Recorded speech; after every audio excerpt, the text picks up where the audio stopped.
महातपस्वी शिव ने क्षुधा का नाश कर दिया था। इस प्रकार वे हिम से ढकी पर्वतशिला पर जा बैठे, जहां कोई वनस्पति नहीं उगती थी। वह कैलाश पर्वत था जो ध्रुव नक्षत्र के तले स्थित था। प्रकृति ने शक्ति का रूप धरकर उनसे कहा, क्षुधा से प्राणियों के जीवित या मृत होने का पता चलता है।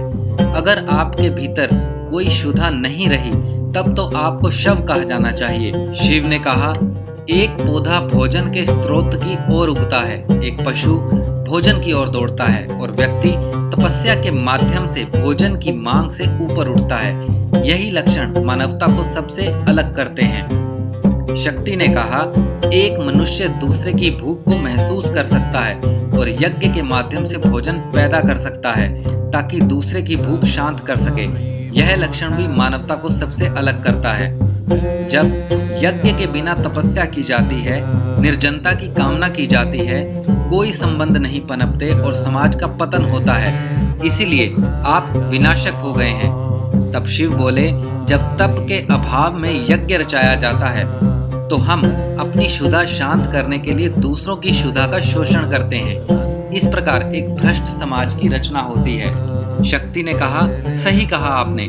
तपस्या तो धनुष के दंड की तरह है, यज्ञ इसकी प्रत्यंचा है। व्यक्तिगत रूप से ये धनुष की रचना नहीं करते। अगर धनुष बनाना है तो दंड को लचीला बनाकर मुड़ना पड़ेगा और प्रत्यंचा को सख्त होकर तनना पड़ेगा। ज्यादा ढीला धनुष अनुपयोगी होगा और ज्यादा कसा होगा तो टूट जाएगा। शिव ने वही शब्द दोहराए जो विष्णु ने पृथु के राजा बनने के दौरान कहे थे। हम मिलकर वह धनुष बनाएं जो यज्ञ और तपस्या का मेल करता है। इसे विवाह में सारे पुरुष तथा स्त्री के संबंधों का तथा राज्य में राजा व राज्य के संबंधों का प्रतीक बनने दें। ऐसा कहकर शक्ति ने पर्वत पुत्री पार्वती का रूप लिया और शिव को अपने साथ ढलानों से नीचे नदी के किनारे बसी चहल पहल से भरी काशी नगरी में ले गई। वहां उन्होंने अन्न की भगवती अन्नपूर्णा का रूप लिया और वे क्षुधा को भी वश में कर लेने वाले शिव के स्थान पर शंकर गृहस्थ में रूपांतरित हुए, जो दूसरों की क्षुधा शांत करने का विचार करते हैं।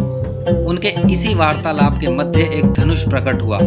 उस धनुष की प्रत्यंचा चढ़ाने वाले राजा को ही एक संपूर्ण राजा की संज्ञा दी जा सकती थी।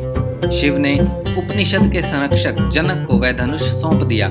विश्वामित्र की भी यही इच्छा थी कि उनके शिष्य भी इस धनुष को देखें। हालांकि वे इस विषय में पूरी तरह से आश्वस्त नहीं थे कि राम उसकी प्रत्यंचा चढ़ा सकेंगे या नहीं, पर अपनी ओर से चेष्टा करने में भी कोई हानि नहीं थी।